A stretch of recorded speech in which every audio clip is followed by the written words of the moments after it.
আল্লাহ রাব্বুল আলামিন বলেছেন, ওয়াদাক্কির ফাইন্না যিকরা তানফাউল মুমিনিন। মুহাম্মদ সাল্লাল্লাহু আলাইহি সাল্লাম, আপনি ওয়াজ করেন, নসিহত করেন। ওয়াজ নসিহত তাদেরই কাজে দেবে যাদের ঈমান আছে।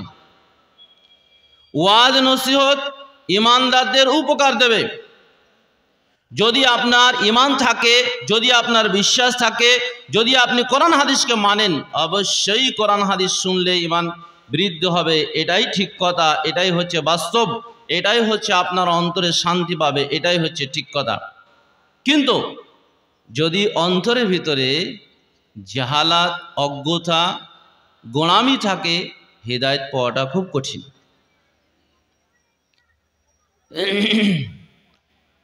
সেই জন্য আমাদের পশ্চিম বাংলার কথা এবং তথা নদিয়ার লোকের কিছু কথা বলি, তারপর আমি বিষয়ের ওপরে যাচ্ছি। পশ্চিম বাংলায় তথা নদিয়াতে অনেক প্রতিষ্ঠান এখানে কিন্তু রয়েছে। আমাদের শেখ এর আগে বলে গেলেন প্রতিষ্ঠান রয়েছে, কিন্তু প্রতিষ্ঠানের মতন প্রতিষ্ঠানের অভাব প্রচুর। উপযুক্ত প্রতিষ্ঠানের প্রচুর অভাব। হাসান বাসারি রহমাহুল্লাহ বলেছে, আরান নাস লাইসা ফিহি উকুল। মানুষ তো অনেক পৃথিবীতে দেখতে পাচ্ছি, কিন্তু বিবেক নাই। বিবেক সম্পূর্ণ লোকের প্রচুর অভাব, উপযুক্ত লোকের প্রচুর অভাব। নেতা তো অনেক দেখা যাচ্ছে, সত্যিকারের দায়িত্বশীল নেতার প্রচুর অভাব আছে। মুসল্লি তো অনেক দেখা যাচ্ছে, সত্যিকারের মুসল্লি অনেক অভাব। যা তিনি তার ওই বইয়ে লিখেছেন, বই লেখক মুখতার আছে, আলোচনা করা হয়েছে, ইমাম হাসান বাসারির কওল নিয়ে আসা হয়েছে। উনি অনেক উদাহরণ দিয়ে বুঝিয়েছেন। বলেছেন যে বাঘের ছবি আর সত্যিকারে বাঘ, এর মধ্যে পার্থক্য আছে। গাছের ছবি আর সত্যিকারে গাছ, এর মধ্যে পার্থক্য আছে। সত্যিকারে কালিমা লা ইলাহা ইল্লাল্লাহ দাবিদার, সত্যিকারে কালিমা লা ইলাহা ইল্লাল্লাহ আর দাবিদার কালিমা লা ইলাহা ইল্লাল্লাহ, এ অনেক পার্থক্য আছে।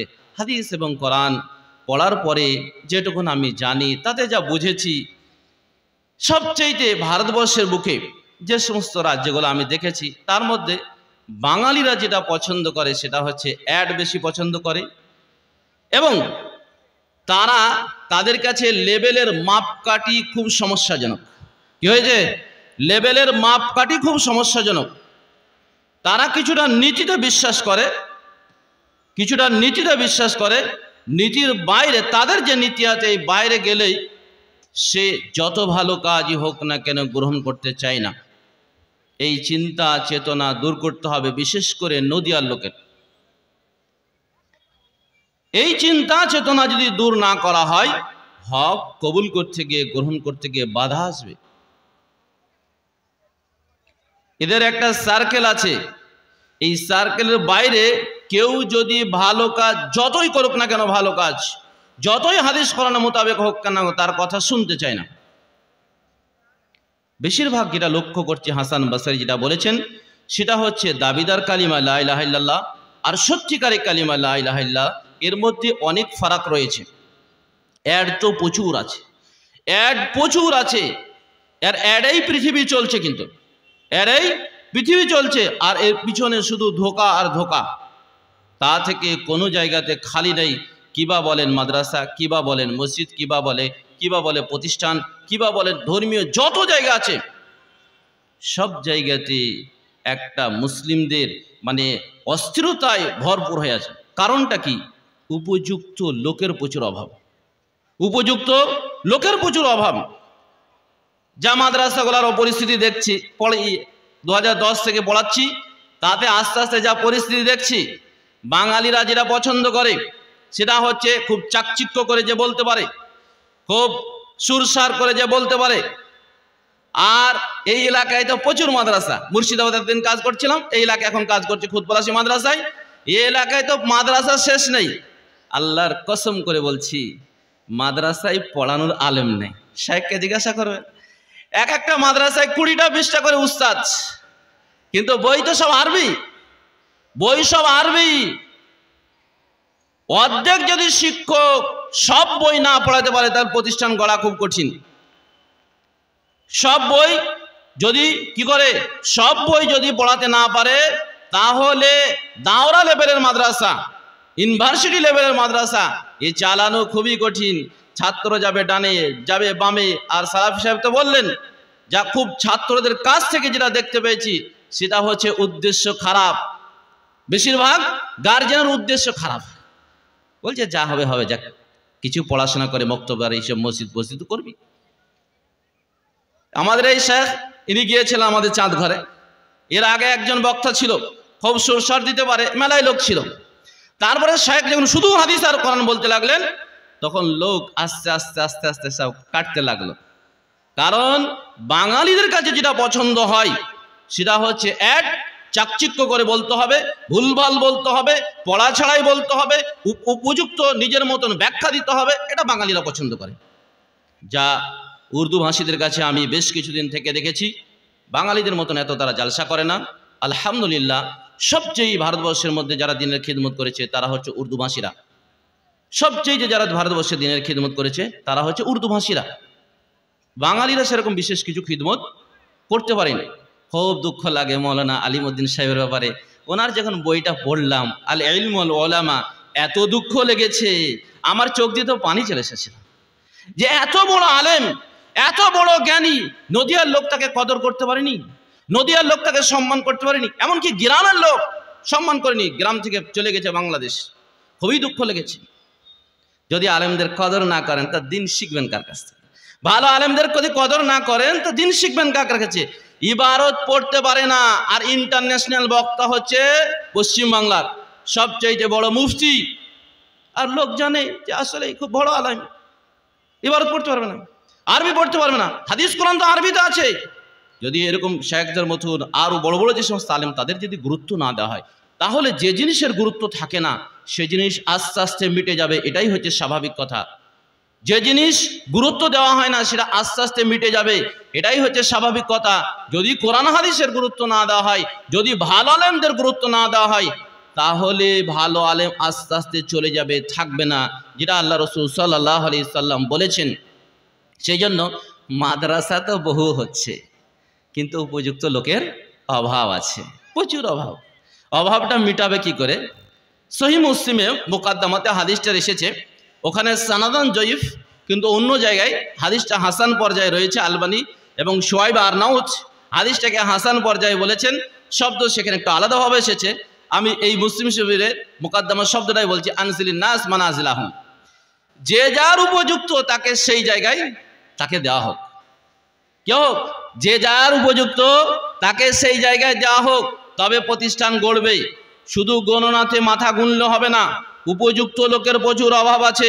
ভারতবর্ষের প্রেক্ষাপট সবারই জানা আছে, যে পরিস্থিতি কি টলমল কিভাবে চলছে, আর বিশ্বের পরিস্থিতি আপনাদের জানা আছে, যে মুসলিমদেরকে নিয়ে কিভাবে ছিনিমিনি খেলা হচ্ছে, কিভাবে তামাশা বানানো হচ্ছে, এটা আপনাদের জানা আছে। তো এই তামাশা থেকে নিজেকে রক্ষা করার জন্য কি দরকার সেটা আমাদেরকে জানতে হবে। কোথায়? সালাফে সালেহিনের কাছে, সাহাবাই কেরাম রাদিয়াল্লাহু তাআলা আনহুর কাছে, তাবেঈনদের কাছে, এবং আল্লাহ রাসূল সাল্লাল্লাহু আলাইহি ওয়াসাল্লামের জামানায় কিভাবে তেনারা মুক্তি পেয়েছিলেন এই ফিতনা থেকে, আমাদেরকে এটা জানতে হবে। এখন জানতে গেলে কি করে জানবেন?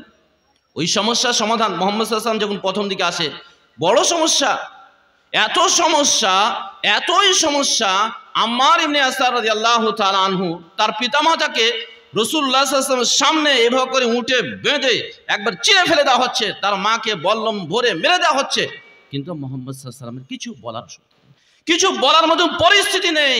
এত নির্যাতন, এত অত্যাচার, কথা তো সবই আরবিতে লেখা আছে, আপনি বুঝবেন কি করে? আপনি যদি ভাবেন যে মাথায় টুপি আর বড় জুব্বা আর আল খাল্লা লাগিয়ে আছে তার মানে সবাই হচ্ছে একই হুজুর, এটা কখনোই নয়। এটা কখনোই ভাবিয়েন না যে দাওরায় সবাই পাস করেছে মানে ভালো আলেম হয়েছে সবাই, এটা ভাবিয়েন না। যতদিন পর্যন্ত এই পরিস্থিতি পরিবর্তন না করতে পারবেন, এই চিন্তা চেতনার পরিবর্তন না করতে পারবেন, যেহেতু গণতন্ত্র দেশ, সাধারণ মানুষের হাতে ক্ষমতা, সাধারণ মানুষ একবার চাইলে উঠাতে পারে, সাধারণ মানুষ চাইলে কি বসাতে পারে, সমাজের সেক্রেটারি করতে পারে, সেক্রেটারি থেকে দূর করতে পারে, ইমাম করতে পারে, ইমাম থেকে বরখাস্ত করতে, ঈদগাহের ইমাম করতে পারে, এবার ইমাম থেকে দূর করতে পারে।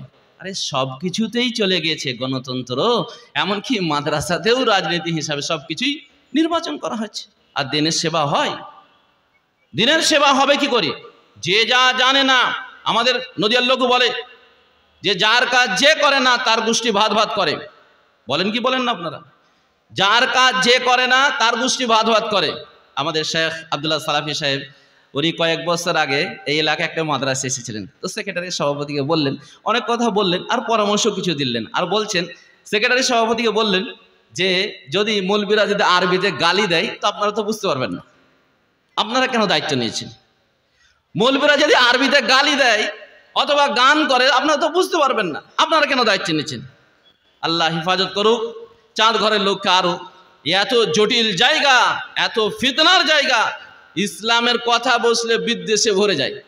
আর বাঙালিরা তো বিদ্বেষে ফার্স্ট রয়েছে। আল্লাহ রসুল সাল্লাল্লাহু আলাইহি সাল্লাম, যাক এবার বিষয়ের দিকে আমি যাচ্ছি। দেখেন, মনকে উদার করতে হবে, চিন্তা চেতনার পরিবর্তন করতে হবে এবং দিনী মাইন্ডে কাজ করতে হবে। তবে মাদ্রাসা করে সফল হবে, তবে মসজিদ করে সফল হবে, তবে ঈদগাহ করে সফল হবে, তবে গোরস্থান করে সফল হবে। ইসলামের নামে এই ভারতবর্ষের বুকে যা কিছু করছেন, এখানে যদি উদ্দেশ্য এবং ব্যক্তি যাকে দায়িত্ব দেওয়া হচ্ছে সে যদি ঠিক না হয়, আপনাকে রাস্তা দেখাবে কে? মুসলিমদের অবস্থা হয়েছে হজবরল। হজবরল বুঝেন তো? হজবরল, আকীদাগত হজবরল, আবার মানহাজগত হজবরল, আবার রাষ্ট্রীয় রাজনৈতিকভাবে যে ক্ষমতা এখানেও হজবরল। আপনার কেউ নেই, না আল্লাহকে ভালো করে চিনে, না সাহাবায়ে কিরামদের পথ ভালো করে জানে, না ভারতবর্ষের গণতন্ত্রতে মুসলিমরা কোনো লেভেলে আছে, কিছুতে নেই। বাংলাদেশে এসেছে মায়ানমারের লোকেরা ক বছর আগে, আজ থেকে প্রায় 10 বছর হয়ে গেল, এখনো বিশ্বকোর্ট বিচার দিতে পারেনি। এখনো সেই বালির চরে শুয়ে ঘুমাচ্ছে। হ্যাঁ, ঠান্ডাতে পড়ে আছে, রোদে পড়ে আছে, কিছুই দেখার লোক নেই। আপনি কথা ভাবিয়েন না, আল্লাহ যদি টলবল করে দেয় সব কিছু কি হয়ে যাবে? গোলমাল হয়ে যাবে। সেই জন্য সব কিছু মনে করবেন মিক্সচারাল চালাবো, এভাবে জীবনের সমাজের পরিবর্তন হবে না, হবে না, কখনোই হবে না। চিন্তা চেতনার পরিবর্তন হতে হবে। যার জন্য যে জায়গা তৈরি করা হয়েছে তাকে সেই কাজ করতে দিতে হবে, তবেই পরিবর্তন হবে। মসজিদ হচ্ছে দিন পরিচালনা করার জায়গা। নবী মুহাম্মদ সাল্লাল্লাহু আলাইহি ওয়াসাল্লাম মসজিদ থেকে কাইসার এবং কিসরার চিঠি লিখে লিখছিলেন, আসলিম তাসলিম, ইসলাম কবুল করে শান্তি পাবে, তাআলাউ ইলা কালিমাতিন সাওয়াইন বাইনানা, সেই কথার দিকে এসো যেটা আমাদের এবং তোমাদের মধ্যে এক। এই কথা কে বলেছিলেন? নবী সাল্লাল্লাহু আলাইহি ওয়াসাল্লামের যে মসজিদ, মসজিদে নববী, এই মসজিদ ছিল কিসের মসজিদ জানেন? খেজুর পাতা দিয়ে বর্ষার সময় পানি পড়তো, নিচরে কাঁকর, নিচরে কি ছিল? কাঁকর ছিল, কাঁকর ছিল। এখানে কাঁকরে কি সাজদা করাতে হবে, সাহাবায়ে কিরামদের মাথা গরম লাগতো, তাপ লাগতো। সেখান থেকে রাসূলুল্লাহ সাল্লাল্লাহু আলাইহি ওয়াসাল্লাম এই কাইসার, যেমন দেখছেন আমেরিকা এবং ইউরোপের যে দেশগুলো দেখছে ক্ষমতাশালী, এইরকম ক্ষমতাশালী দেশ ছিল, তাদেরকে মুহাম্মদ সাল্লাল্লাহু আলাইহি ওয়াসাল্লাম বললেন আসলিম তাসলিম, ইসলাম কবুল করে শান্তি পাবে। আর আমরা কি করছি? দলীয়বাদ, বংশীয়বাদ, এই আমার বংশের লোক আছে অতএব কি করতে হবে? আমার বংশের লোককে সেক্রেটারি করতে হবে। এইসব চিন্তা ভাবনা সব দূর করতে হবে। যদি এইসব চিন্তা ভাবনা না করেন, এই জাহালাত যদি দূর না করেন, এই অজ্ঞতা যদি দূর না করেন, আল্লাহর কসম করে বলছি কোনো পরিবর্তন হবে না। চলেন এবার বিষয়ে যাই, এবার আমি আমার বিষয়ে যাই। জাহালাতগুলো আছে দূর করতে হবে, তারপর বিষয়ে যাচ্ছি। বিষয়টা হচ্ছে সেটা হচ্ছে ঈমান এবং আকীদা। ঈমান আকীদা সম্পর্কে কিছু কথা আমি বলবো, আর এটা আমি বলার বেশি চেষ্টা করি। আর এর আগেও আপনাদের গ্রামে এসেছি, মসজিদে এসে আমি দার্সে করেছি, চেষ্টা করেছি আপনাদেরকে বোঝাবার জন্য। কিন্তু আল্লাহ আপনাদের প্রতি দয়া করুক, আপনাদের প্রতি রহম করুক, লোক খুঁজে পাওয়া যায় না। নামাজ পড়ে ছুটে পালিয়ে যাচ্ছে, যেমন নীল গায় অহসি গরু যেমন ছুটে পালিয়ে যায় লোক দিন শিখার। এত অনাজ্ঞাকারী, হ্যাঁ, মানে অমনোযোগী, যে দিনের কথা বললে ছুটে পালিয়ে যাচ্ছে। তো এখন সাহাবায়ে কেরাম রাদিয়াল্লাহু তাআলা আনহুর জামানায় দিন আমাদেরকে কিসের শিখতে হবে এবং কোন জিনিসটা শিখতে হবে আগে, সেটা আমাদেরকে আগে জানতে হবে। একটা হাদিসের মানে শুনেন, তারপর আমি বলছি বিষয়টাকে। মুআয ইবনে জাবাল রাদিয়াল্লাহু তাআলা আনহু থেকে বর্ণিত, লাম্মা বাসাহু ইলাল ইয়ামান, আল্লাহ রাসূল সাল্লাল্লাহু আলাইহি সাল্লাম মুআয ইবনে জাবাল রাদিয়াল্লাহু তাআলা আনহুকে ইয়ামানে পাঠালেন। কয়েকবার ইয়ামানে পাঠিয়েছিলেন আল্লাহ রাসূল সাল্লাল্লাহু আলাইহি সাল্লাম। কখনো কখনো দায়ী হিসাবে পাঠিয়েছিলেন, কখনো কখনো তাকে গভর্নর হিসাবে পাঠিয়েছিলেন। তো মুআয ইবনে জাবাল রাদিয়াল্লাহু তাআলা আনহু রাসূল সাল্লাল্লাহু আলাইহি ওয়াসাল্লাম ইয়ামানে পাঠালেন। আর খারাজা মা রাসূলুল্লাহ সাল্লাল্লাহু আলাইহি ওয়াসাল্লাম, রাসূলুল্লাহ সাল্লাল্লাহু আলাইহি ওয়াসাল্লাম তার সঙ্গে যাচ্ছিলেন। কি করছিলেন? তার সঙ্গে যাচ্ছিলেন। আর আল্লাহ রাসূল সাল্লাল্লাহু আলাইহি ওয়াসাল্লাম ইউসিহি, তাকে বেশ কিছু উপদেশ দিচ্ছিলেন। ওসিয়ত করছিলেন আর বলছেন আসা আল্লাহ তালাক্কানি বাদা, মুআয তোমার এরপরে আর আমার সাথে তোমার সাক্ষাৎ হবে না, আমার সঙ্গে আর তোমার দেখা হবে না। হাদা মসজিদি, আমার এই মসজিদ দেখতে পাবে আর আমার কবরকে দেখতে পাবে। মুআয রাদিয়াল্লাহু তাআলা তাজাশুআন, মুআয রাদিয়াল্লাহু তাআলা আনহু রাসূলুল্লাহ সাল্লাল্লাহু আলাইহি ওয়াসাল্লামের বিদায়ী কথা শুনে তিনি কাঁদতে লাগলেন। কি করলেন? মুআয রাদিয়াল্লাহু তাআলা আনহু কাঁদতে লাগলেন এবং আল্লাহ রাসূল সাল্লাল্লাহু আলাইহি ওয়াসাল্লাম ইয়ালতাফিতু নাহওয়াল মদিনা, আল্লাহ রাসূল মুখটা ফিরিয়ে নিয়ে মদিনার দিকে মুখ করলেন। কি করলেন? মদিনার দিকে মুখ করলেন এবং বললেন, মুআয শোনো, আমার বন্ধু, আমার সাহায্যকারী সেই ব্যক্তি আল মুত্তাকুন, যারা হচ্ছে আল্লাহকে ভয় করে, মান কানু, যেখানকারই হোক না কেন তারা, সেই ব্যক্তি যারাই হোক না কেন এবং যেখানকারই হোক না, হাইসু কানু, সেই ব্যক্তিরা যারাই হোক না কেন এবং যেখানকারই হোক না কেন, সে হচ্ছে আমার অন্তরঙ্গর সম্পর্ক, সে আমার বন্ধু। আল্লাহ রাসূল সাল্লাল্লাহু আলাইহি সাল্লাম এই হাদিসটা 10 হিজরিতে শেষের দিকে মুআয রাদিয়াল্লাহু তাআলা আনহুকে যখন শেষে বিদায় দিচ্ছেন, তখন রাসূলুল্লাহ সাল্লাল্লাহু আলাইহি সাল্লাম সে ঘোড়ায় চড়ে যাচ্ছেন আর রাসূলুল্লাহ সাল্লাল্লাহু আলাইহি সাল্লাম তার সাথে সাথে হাঁটতে হাঁটতে যাচ্ছেন আর বলছে, মুআয এটাই মনে হয় তোমার সাথে শেষ সাক্ষাৎ, আর আমার এরপরে সাক্ষাৎ হবে না, এরপরে আর হয়তো দেখা হবে না, তুমি আমার মসজিদকে দেখতে পাবে এবং আমার কবরকে দেখতে পাবে। এ কথা মুআয রাদিয়াল্লাহু তাআলা আনহু রাসূলুল্লাহ সাল্লাল্লাহু আলাইহি ওয়াসাল্লাম বিদায় দিলেন। দেখেন নবী মুহাম্মদ সাল্লাল্লাহু আলাইহি সাল্লাম তিনি এত সম্মানিত হওয়ার পরেও মুআয রাদিয়াল্লাহু তাআলা আনহুকে যখন দায়ী হিসাবে ইয়ামানে পাঠাচ্ছেন, গভর্নর হিসাবে যখন পাঠাচ্ছেন, যদিও মুআযের কি হয় ঘোড়ায় চড়ে যাওয়াটা, রাসূলুল্লাহ সাল্লাল্লাহু আলাইহি ওয়াসাল্লাম হেঁটে যাওয়াটা আদবের খেলাফ, ঠিক নয়, তবু মুহাম্মদ সাল্লাল্লাহু আলাইহি ওয়াসাল্লাম যেহেতু তার সাহাবী এবং মুমিনদের সম্মান করতে গিয়ে তিনি কি করলেন, তিনি আর রাস্তাটা কিছুটা আগিয়ে দিলেন এবং তাকে কিছু ওসিয়ত করলেন। তো দায়িত্বশীল এরকমই হতে হবে, এরকমই দায়িত্বশীলের অভাব যে দায়ীদেরকে তার দাওয়াতি কাজ করে দেওয়া, কাজ করতে সুযোগ করে দেওয়া এবং তাদেরকে সেইভাবে করে তাদের সাথে শেষ বিদায়ী দেওয়া এবং তাদেরকে উপযুক্ত বিষয়ের দিকে কি করা, দৃষ্টি আকর্ষণ করা। এটা নবী মুহাম্মদ সাল্লাল্লাহু আলাইহি সাল্লাম করেছেন। তো দেখেন আমরা যে দেশে বসবাস করছি, এই দেশের লোক ধরুন 20% লোক মুসলিম, আবার মুসলিমদের অবস্থা হজবরল, আর অমুসলিমরা হচ্ছে 80%, যারা সত্যিকার মক্কার মুশরিকরা, আল্লাহ সম্পর্কে তাদের কিছু ধারণা ছিল। আমরা যে দেশে বসবাস করছি এই 80% লোক আল্লাহ সম্পর্কে একবারেই হচ্ছে অজ্ঞ, আল্লাহ সম্পর্কে তারা কিছুই বোঝে না। আবার মুসলিমদের যারা মুসলিম আমরা নামধারী, তারা অধিকাংশ হচ্ছে আমরা আল্লাহকে বুঝি না, আল্লাহকে চিনি না, আল্লাহকে জানি না। যদি আমরা আল্লাহর কদর না করতে পারি, সম্মান না করতে পারি, তাহলে আল্লাহ আমাদেরকে সম্মান করবে না। আল্লাহ রাব্বুল আলামিন বলেছেন, ওয়া মা কাদরুল্লাহ হাক্কা কাদরিহি, তারা আল্লাহ রাব্বুল আলামিন যথাযথ সম্মান করে না, তারা আল্লাহ রাব্বুল আলামিন যথাযথ সম্মান করে না। আল্লাহ রাসূল সাল্লাল্লাহু আলাইহি সাল্লামের কাছে সহিহ মুসলিমে হাদিস আছে, একজন পাদ্রী এসে বলল, ইয়া আবুল কাসিম, এ আবুল কাসিম, অথবা ইয়া মুহাম্মদ সাল্লাল্লাহু আলাইহি সাল্লাম, এই মুহাম্মদ সাল্লাল্লাহু আলাইহি সাল্লাম, আল্লাহ রাব্বুল আলামিন এক হাতে জমিন, এক হাতে কাদা, এক আঙুলে জমিন, এক আঙুলে আসমান, এক আঙুলে সে কাদা, এক আঙুলে রয়েছে কি গাছপালা, ওয়া ইউহাজ্জুহুন্না, তখনও কি করেন, তিনি লড়িয়ে দেন। কি করবেন? এগুলোকে তিনি লড়িয়ে দেবেন। তখন নবী সাল্লাল্লাহু আলাইহি সাল্লাম আশ্চর্য হয়ে বললেন, ওয়া মা কাদরুল্লাহ হাক্কা কাদরিহি, তোমরা তো কথাগুলো ঠিকই বলছো, কিন্তু আল্লাহর যে সম্মান করা দরকার সেই সম্মান তোমরা করো না, আল্লাহর যে মর্যাদা দরকার সেই মর্যাদা তোমরা দাও না।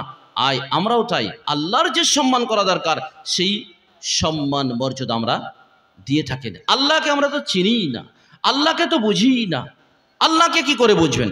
আর আল্লাহ সম্পর্কেই আপনাকে জিজ্ঞাসা করা হবে। কি করা হবে? আল্লাহ সম্পর্কেই আপনাকে জিজ্ঞাসা করা হবে কবরে। নামাজ, রোজা, হজ, যাকাত, জিহাদ, পর্দা, এগুলো কিচ্ছু জিজ্ঞাসা করা হবে না, এগুলো পরে জিজ্ঞাসা করা হবে হাসরের ময়দানে। আপনাকে ফার্স্টে যেটা জিজ্ঞাসা করা হবে সেটা হচ্ছে আল্লাহ সম্পর্কে। আপনাদের সবার জানা আছে, কি বলেন তো? কবরে জিজ্ঞাসা করা হবে, মান রব্বুকা, তোমার রব কে? এটা তো সবাই জানেন, তো আপনারা সবাই জানেন। ওমা দীনুকা, তোমার দিন কি? মান হাযার রাজুল, এই লোকটাকে, আল্লাযী বুইসা ফীকুম, যাকে তোমাদের মধ্যে পাঠানো হয়েছিল। এই তিনটা আপনাদের জানা আছে? বলছি জানেন আপনারা? জানেন। তো এটা জানেন। তো আমাদের দেশে যারা হিন্দু আছে তাদেরকে যদি জিজ্ঞাসা করা হয় তো তারাও তো বলে যে একজন ওপরওয়ালা আছে, বলে কি বলে না? আর কি বলে তারা? যে তোমাদের মধ্যে একজন রসুল, যারা একটু লেখাপড়া জানে আমাদের দেশে, রসুল ছিল মুহাম্মদ সাল্লাল্লাহু আলাইহি ওয়াসাল্লাম, আর তোমাদের দিন ইসলাম। তো এই দেশের লোক যদিও অজ্ঞ, এ দেশের অমুসলিমরা অনেক অজ্ঞ, মুসলিমরাই তো অজ্ঞ, তো অমুসলিম তো আরো বেশি অজ্ঞ আল্লাহ সম্পর্কে, তো তারা একটু হালকা ফুলকা জানে আজ নেট দুনিয়াতে। মক্কার মুশরিকরাও এটা জানতো যে আল্লাহ রাব্বুল আলামিন একজন আছে। এমনকি তারা হজের সময়তেও আল্লাহুম্মা লাব্বাইক লা শারীকা লা লাব্বাইক লাকাল মুলক, যে আল্লাহ তোমার কাছে আমি হাজির, তোমার কোনো শরীক নেই, তবে তোমার মালিকানার সাথে কিছু আছে। সহিহ মুসলিম হাদিস রয়েছে কিতাবুল হজ। এটা তারা একটু লাগিয়ে দিত। আবার মক্কার মুশরিকরাও কাবার কাছে গিয়ে নামাজ পড়তো। সূরা আনফালে আছে ওয়াকানা ইনদাল বাইত ওয়াকানা সালাতু ইনদাল বাইত, তাদের কাবার কাছে গিয়ে নামাজ পড়তো। তারা কি নামাজ? তালি বাজাতো আর শীষ দিত। কি হতো? তালি বাজাতো আর শীষ দিত। যেমন আমাদের আহলে হাদিসদের, বাকিদের কথা ছাড়লাম, আহলে হাদিসদের জুমার দিনে মেলা লোক হয়, আর কিছু লোক আসে ঝগড়াঝাঁটি করে, কি করে? ঝগড়া করে, গন্ডগোল করে। এরকম মক্কার মুশরিকরাও কাবার কাছে কি করতো জানেন? খানিক চিল্লা চিল্লি আর শীষ দিয়া দিয়ে তালি বাজা করে বলতো এটাই আমাদের নামাজ। কি বলতো? এটাই আমার নামাজ। সূরা আনফালে আছে, কি বলছে? আল্লাহুম্মা ইন কানা হাযাল হক ফামতির আলাইনাল হিজারা আবিতানা বিআযাবিন আলিম। আল্লাহ যদি এটা হক হয়, মানে কোরআন যদি হক হয়, অথবা মুহাম্মদ সাল্লাল্লাহু আলাইহি ওয়াসাল্লাম যদি হক হয়, তো আমাদের থেকে আকাশ থেকে কি করো?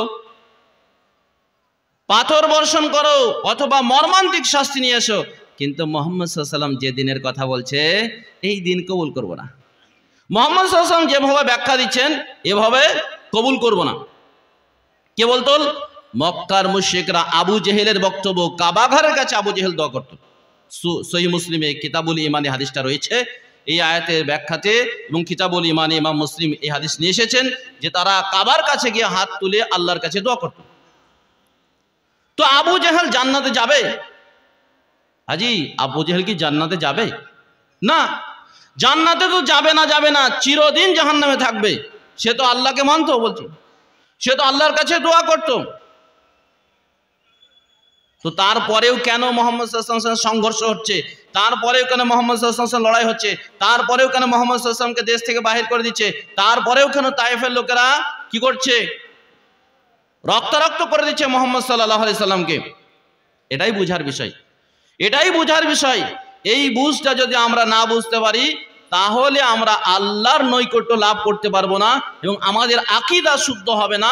আমরা আল্লাহকে ভালো করে চিনতে পারবো না, আল্লাহর কদর আমরা করতে পারবো না, আর কবরের উত্তরও দিতে পারবো না। আরও আপনাদেরকে কথা বলি, সেটা হচ্ছে মুনাফিক যারা ছিল মদিনায়। সহিহ মুসলিম হাদিস এসেছে প্রায় 12 জন মুনাফিক ছিল। তো এই মুনাফিকদের ব্যাপারে আল্লাহ রাব্বুল আলামিন বলেছে ইন্নাল মুনাফিকিনা ফি দারকিল আসফালি মিনান নার। মুনাফিকরা জাহান্নামের একবারে নিচে থাকবে। কি হবে? কোরআনে আল্লাহ তাআলা বলছেন যে মুনাফিকরা জাহান্নামের একবারে নিচে থাকবে। সূরা মুনাফিকেও আছে, তারা মসজিদে গিয়ে বলতো ইন্নাকা রাসূলুল্লাহ, আপনি হলেন আল্লাহর রাসূল। এ কথা কে বলতো? উবাই ইবনে সুলুল এবং তার সাথীরা। আল্লাহ বলছেন ইন্নাহুম লাকাযিবুন, তারা হচ্ছে মিথ্যুক। এবং মুনাফিকরা মাঝে মাঝে জিহাদ করতে যেত আল্লাহ রাসূল সাল্লাল্লাহু আলাইহি ওয়াসাল্লামের সঙ্গে, সাহাবায়ে কিরামদের সঙ্গে। তারপরেও তারা তো আরবের মানুষ, যখন কবরে তাদেরকে জিজ্ঞাসা করা হবে 3টি কথা, তো তারা উত্তর দিতে পারবে? উবাই ইবনে সুলুল উত্তর দিতে পারবে? নবী মুহাম্মদ আরো চলেন, নবী মুহাম্মদ সাল্লাল্লাহু আলাইহি ওয়াসাল্লাম যখন উবাই ইবনে সুলুল মারা গেল, তার বেটা আব্দুল্লাহ বলল আপনার বাবার জন্য একটু কি করেন, আপনি চলেন দিয়ে জানাজা পড়িয়ে দেন।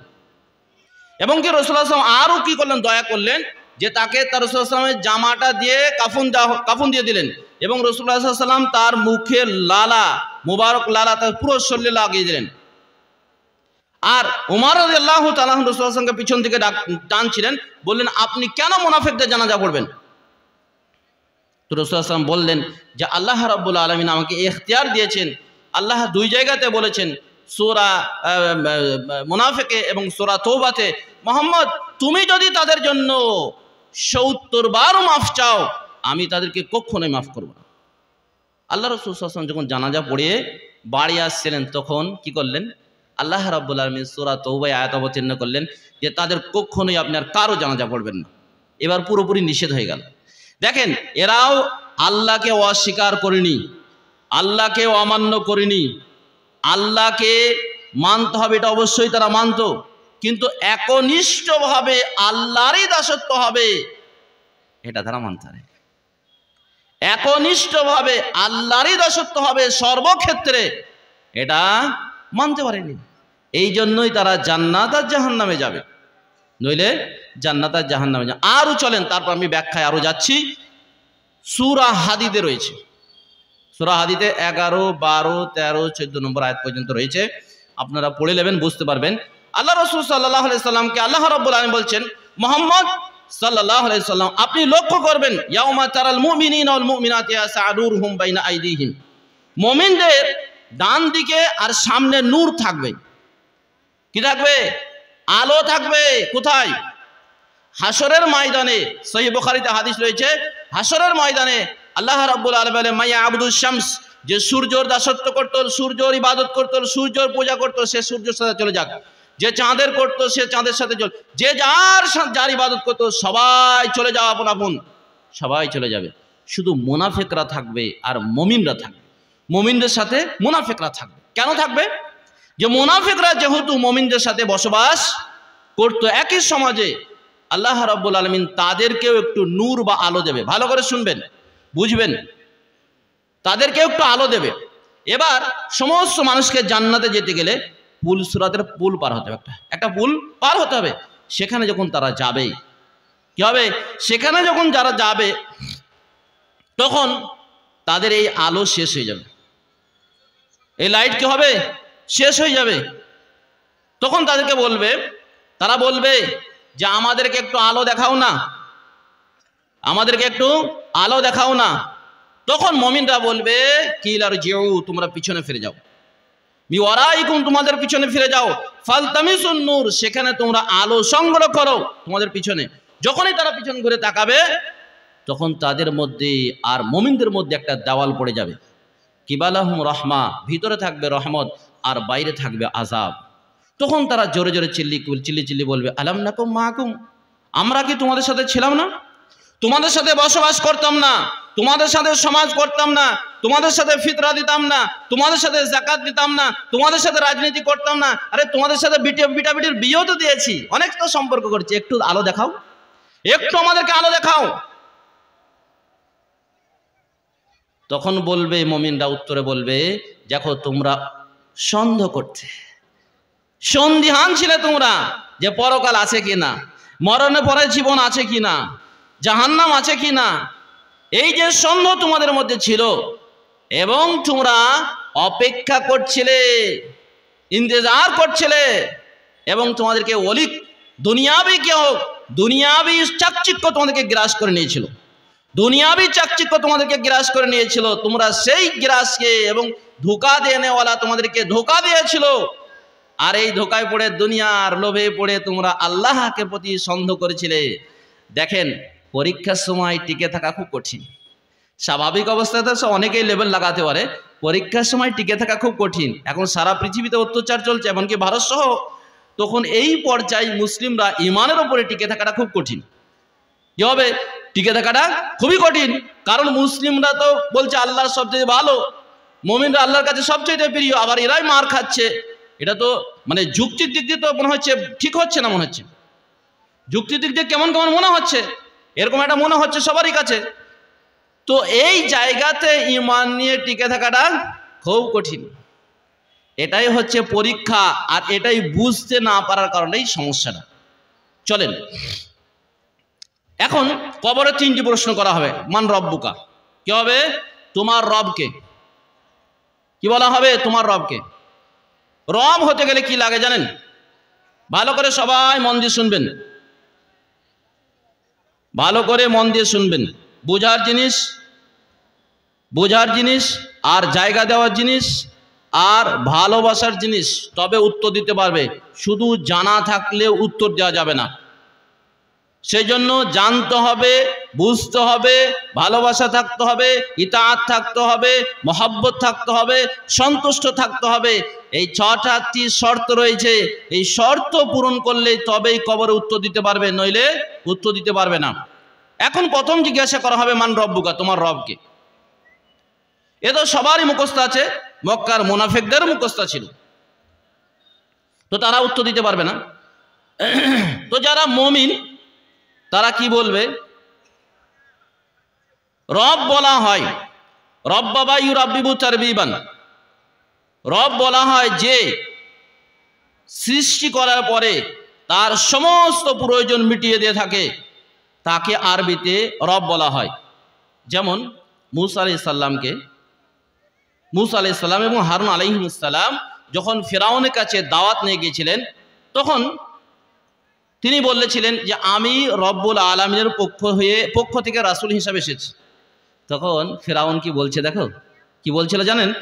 বলছে ওমা রব্বুল আলামিন, এক জায়গায় বলছে ওমা রব্বুল আলামিন। রব্বুল আলামিন আবার কি জিনিস আমি জানি না, রব্বুল আলামিন কি জিনিস আমি জানি না। তো তিনি কয়েকটা উত্তর দিয়েছিলেন, বলেছিলেন রব্বু হচ্ছেন তিনি যিনি পূর্ব থেকে সূর্য উদিত করে পশ্চিমে কি করে অস্ত নিয়ে যান। তখন ফিরআউন হাসছে, আলা তাসমাউন, শুনছো না কি বলছে দেখো তোমাদের রাসূল। ঠাট্টা করছিল, তার সংসদে যে পরিষদ ছিল মুসা আলাইহিস সালামকে দেখে ঠাট্টা করছিল। তারপরে তিনি বললেন, দেখো তোমার বাপের রব এবং তোমার রব, যে তোমার রব এবং তোমার বাপের যে রব, তিনি হচ্ছেন রব্বুল আলামিন। যদি তুমি বুঝো, যদি তোমার আকল থাকে, যদি তোমার বিবেক থাকে। এবং আরেকটা উত্তর দিয়েছিলেন যে যিনি পূর্ব এবং পশ্চিমের রব। তুমি তো শুধু মিশরের রব, শুধু মিশরের রব, যিনি পূর্ব এবং পশ্চিমের রব। যদি তোমার বিবেক বুদ্ধি থাকে, জ্ঞান থাকে, তো তুমি বুঝতে পারবে। তখন ফিরআউন খেপে গেল, বলছে কে জেলে ফেলে দাও, জেলে দাও। হ্যাঁ, এ হচ্ছে জাদুকর। তো আরেকটা উত্তর সূরাত হাতে তিনি দিয়েছিলেন, রব্বুনাল্লাযী আতা কুল্লা শাইইন খালকাহু সুম্মা হাদা, আমাদের রব হচ্ছেন তিনি যিনি সব কিছু সৃষ্টি করেছেন এবং সব কিছু সৃষ্টি করার পরে তাদেরকে সব কিছু দিয়ে থাকেন, তিনি হচ্ছেন রব। কথা বুঝতে পারলেন যে রব বলা হয় যিনি সৃষ্টি করেছেন এবং সৃষ্টি করার পরে সব কিছু দিয়েছেন, খাওয়া পান করা সব কিছু। রব হওয়ার জন্য 3টি শর্ত, ভালো করে শুনেন একবারে মন দিয়ে, তবে কবরে উত্তর দিতে পারবেন, না হলে পারবেন না। 1 নম্বর হচ্ছে খালেক, সৃষ্টিকর্তা। 2 নম্বর হচ্ছে মালিক, মানে আপনার শরীরের সব কিছুর মালিক। 3 নম্বর হচ্ছে মুদাব্বির, সব কিছু নিয়ন্ত্রণ করার মালিক। সব কিছু নিয়ন্ত্রণ করার মালিক হচ্ছেন কে? আল্লাহ রাব্বুল আলামিন। এই 3টি জিনিস যদি আপনি সন্তুষ্ট চিত্তে মানেন, তবেই কবরে গিয়ে উত্তর দিতে পারবেন। খুশি হয়ে যদি মানেন, ইতাআত যদি করেন, ভালোবাসা যদি থাকে, ইনকিয়াত যদি থাকে, যদি সন্দেহ না থাকে, তবেই উত্তর দিতে পারবেন, নইলে উত্তর দিতে পারবেন। ইখলাস থাকতে হবে, তবেই উত্তর দিতে পারবেন, নইলে উত্তর দিতে পারবেন না। কি বললাম বলেন তো? রব হলে 3টি লাগবে, খালেক, মালিক, মুদাব্বির। কি হবে? 3টি জিনিস লাগবে। এই 3টি জিনিস হলে তিনি হচ্ছেন মালিক। আরেকটা আয়াত পড়ি, তারপর আরো স্পষ্ট হবে রবের ব্যাপারটা।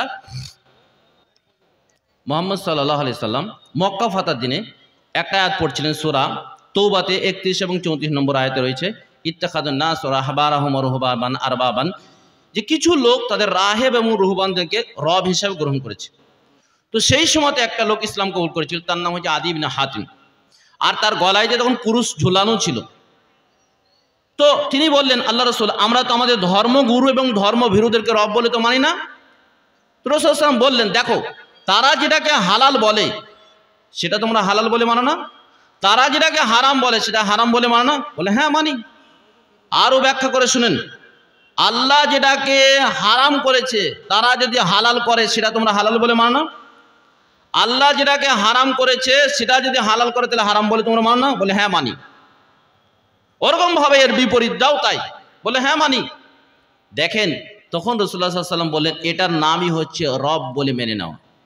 পৃথিবীতে যত কানুন আছে আল্লাহর উপরে, আল্লাহর বিরোধিতা, সেটা যদি খুশির চিত্তে মেনে নেন, তাহলে জানবেন আপনি রবকে রব বলে মানেন।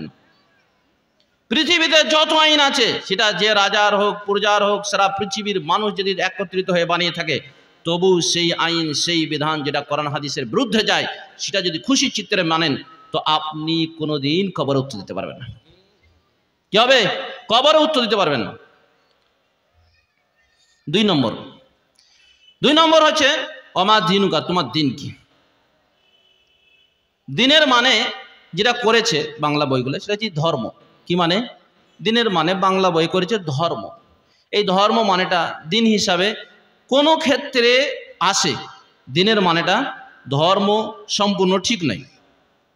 কারণ কুলিয়া আইয়ুহাল কাফিরুন, এই যে সূরাটাতে লাস্টে বলা হয় যে লাকুম দিনুকুম ওয়ালিয়া দিন, যে তোমার দিন তোমার কাছে, আমার দিন আমার কাছে।